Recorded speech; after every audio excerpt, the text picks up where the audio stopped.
Hello everyone. So today I am making a family secret recipe.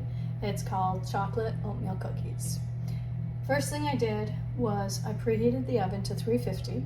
I am going to show you the ingredients, but I am not going to tell you the recipe because it is a family secret recipe. I have my KitchenAid mixer.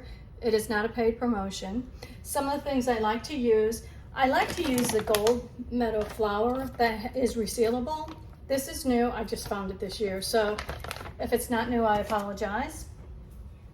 And when we get ready, I also like to use the Baker's unsweetened chocolate.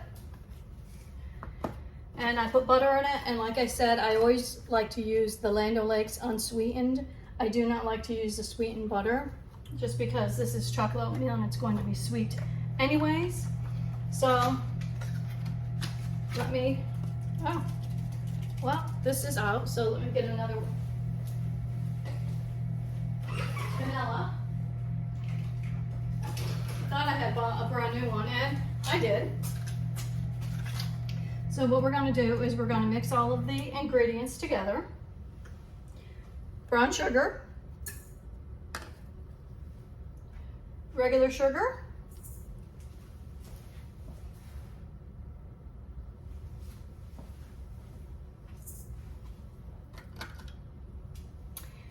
you use butter and use the unsweetened chocolate. I go ahead and you want to melt them together. It just makes it more cohesive. When you're doing this. And you stick all the ingredients in one.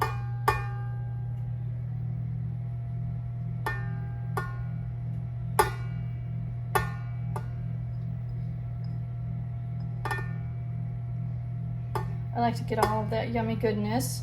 Now, I don't know about you, when I was a kid, I remember seeing the chocolate squares and I thought they look so yummy. Well, when I took a bite in them, they weren't so yummy after all.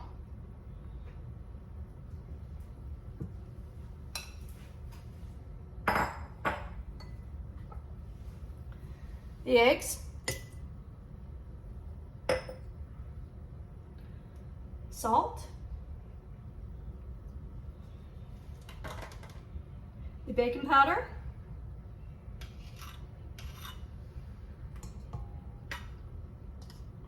and believe it or not, you just mix all the ingredients together.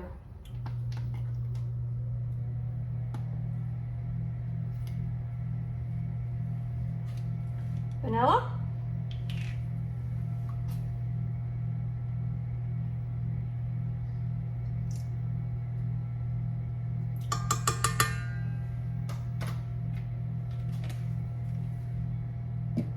flour, and the oats. I always like to use, today I couldn't find a small thing. I always use Quaker oats. And it is important when you do make this is that you use the quick oats, the quick 1 minute oats. A lot of people will get the old fashioned oats or just the regular oats. If you're going to make the chocolate oatmeal cookies, and I'm going to make oatmeal cookies, make sure you grab the quick 1 minute oats.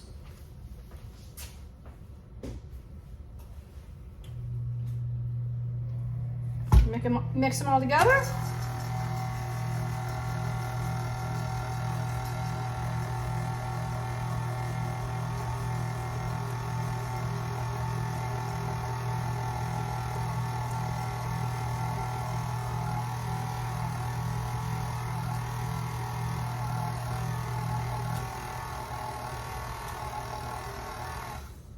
Once it's mixed all together, I like to use my Pampered Chef spatula. I absolutely love Pampered Chef ingredients. They hold up well, they last a long time. I mean, I bought this probably 2 years ago and it's gone through several washes and it's still great. And once you mix them all together, you go ahead and put this in the refrigerator and let it chill for 15 minutes. I'll see you back in 15 minutes. And this is what it looks like. This is what the dough looks like. I'm gonna go ahead and put some aluminum foil or saran wrap and go ahead and put it in the refrigerator for 15 minutes. Hello, I'm back. And what I'm going to do is I pulled the cookies out of the refrigerator and I'm getting ready to go ahead and put them on the pan. Now it does say put them on a pan that's well greased. I personally like parchment paper. I like it's non-stick, and like I've told you guys in other videos, I always like the Reynolds. It's decurling. One of the things I cannot stand is when I am baking and my parchment paper curls up as I'm putting the cookies on it. That just drives me crazy. So I always cut too much off. I don't know why I do that, but I always do. So I always have to trim it down to fit my pan. So I use this Pampered Chef tool that I got years ago. I don't know what it's used else for besides making cookies. This is what I've always used it for, is making cookies. So we go ahead and get the dough that has been chilled for 15 minutes. We put it on the cookie sheet. I already have a batch in the oven. You guys see behind me, I have other ingredients out. It's because I'm getting ready to make the icing. What I like to do is, a lot of times people will let these cool. Now, because my husband is diabetic, I will probably leave a batch of these cookies on icing, frosted, and I will ask him if he wants that. When they're hot, I usually like to go ahead and ice in the cookies, just because you get the ooey gooey deliciousness, and because all of that icing will go into the cracks and crevices. And then once I ice the cookies, I go ahead and put them in the freezer so they can set quicker. That's just the way I do it. You push the cookies down with a fork. Grab a napkin here to wet my fingers. And I have a batch in the oven, so once those ones are done, you put them in for 10 to 12 minutes. I like to go ahead and put them in for 11 minutes. We'll see how that works. I can always put them in longer, but you can't put them in shorter if they... Okay, well, the cookies are baking. They're in the oven. One of the things, as I stated before, I like to leave the cookies in about 11 minutes. It says to cook them 10 to 12 minutes. And the reason I do that is because if you leave them in too long, then they overbake. If you don't leave them in long enough and you pull them out and you say, maybe another minute, maybe a half a minute, go ahead and leave them in the cookie sheet. I typically don't like to do that, but if they only need to be cooked a little bit longer, they will continue to cook while they are on the cookie sheet. You typically don't do that unless I'm making chocolate chip cookies. I made chocolate chip cookies last week, so you can see my recipe. You guys did not see the end result. Those were probably some of the best chocolate chip cookies I've ever made.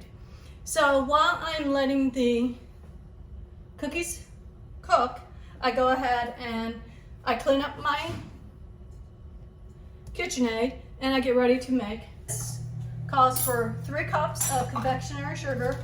Unlike the other ingredients that I use, I am really not picky on my confectionery sugar. I typically, because I do live in Florida, I shop at Publix and I use the Publix brand. It calls for 3 cups.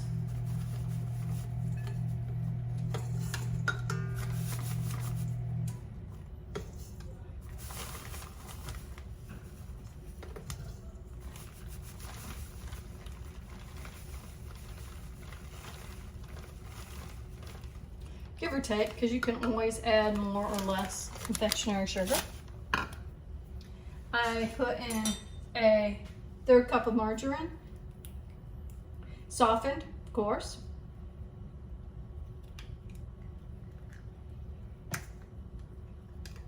And when you're doing your confectionery sugar, you can go ahead and put a little bit more to taste or a little bit less. It's really your decision.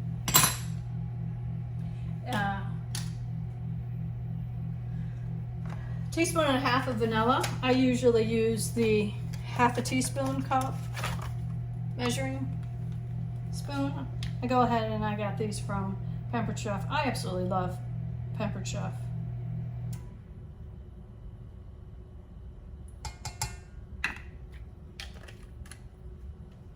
And it calls for 2 tablespoons of milk.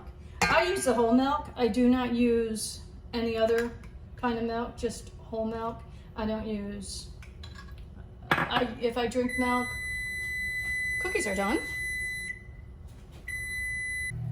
So the timer went off as I was making the frosting, and this is what the cookies look like when they come out. I'm going to go ahead and put them on the cookie sheet, and I'm going to put another batch. This is what they look like going in when I put them on my cookie sheet, and this, I start making the icing.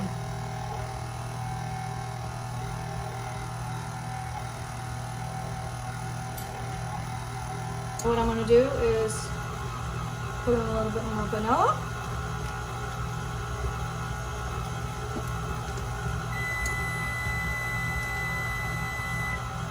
There it goes. And I'm going to put another tablespoon of milk in there. 1 tablespoon at a time of milk. I would not just dump it in.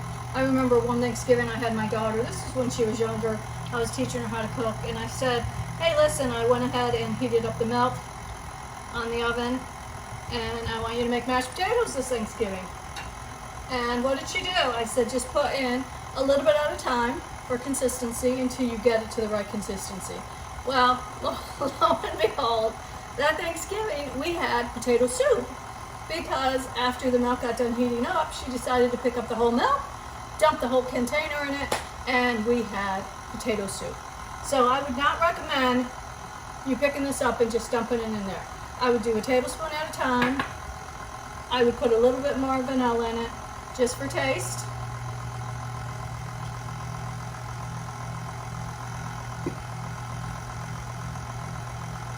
There we go.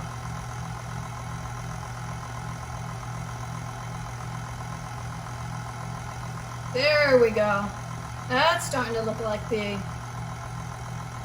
let me get a spoon. This may be the perfect consistency. Let's see.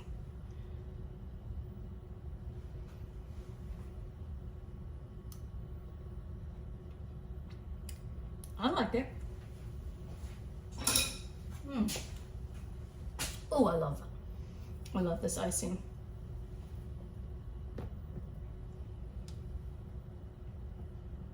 And let's start frost.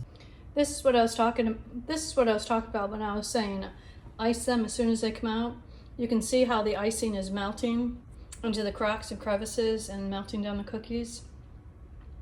This is what they look like while they're warm and I ice them. And now I'm going to go ahead and put them in a container, put them in the freezer, and let them harden.